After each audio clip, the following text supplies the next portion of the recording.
Anas bin Malik, mak dianya Ummu Sulaim. Ayah dia pisah dengan mak dia kerana bini nak Islam, waktu tak sih. Bila pisah dia menikah dengan Abu Talha dan dapat anak beberapa orang. Anas bin Malik ni biasanya yang kita selalu dengar bahawa ketika Nabi SAW pergi ke Madinah tu, mak dia mukakan dia ni kepada Nabi SAW untuk menjadi khadam Nabi.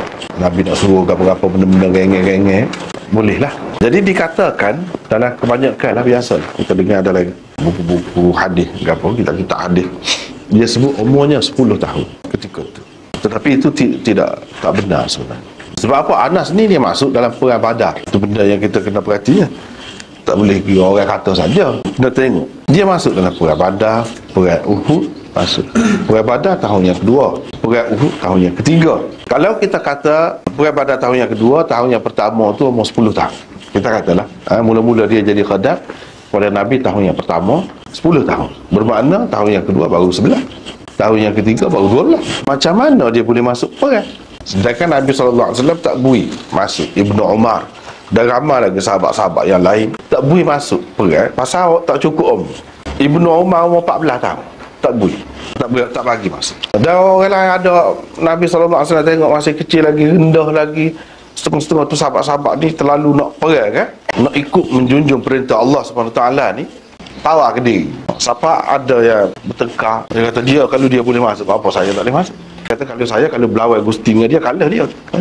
Jadi berlawan mana betul seperti dia kata. Jadi dia dibenarkan masuk. Tapi CP lah, kita kata CP 15 juga umur, bawah pada tu tidak baik. Kalau kita kata Anas ni dia mula berkhidmat dengan Nabi SAW tahun yang pertama, umur dia 10 tahun, tahun yang kedua 11, tahun yang ketiga 12. Tak jauh lagi tu. Orang lain yang dekat dengan 15 pun tak bagi lagi.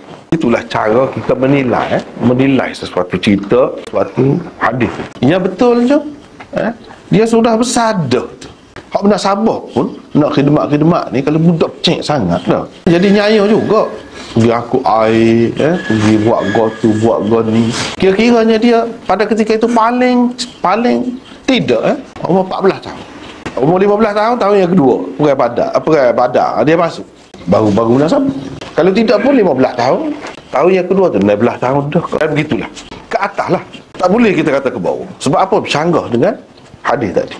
Lepas tu setengah-setengah orang dia kata tak boleh kalau besar 15 tahun tu sudah balik. Bila sudah balik duduk dalam rumah Rasulullah, tengok orang tu, tengok orang ni lagu mana? Bini-bini Nabi, anak-anak dara dia. Sedangkan Anas disebutkan tengok orang tu, tengok orang ni.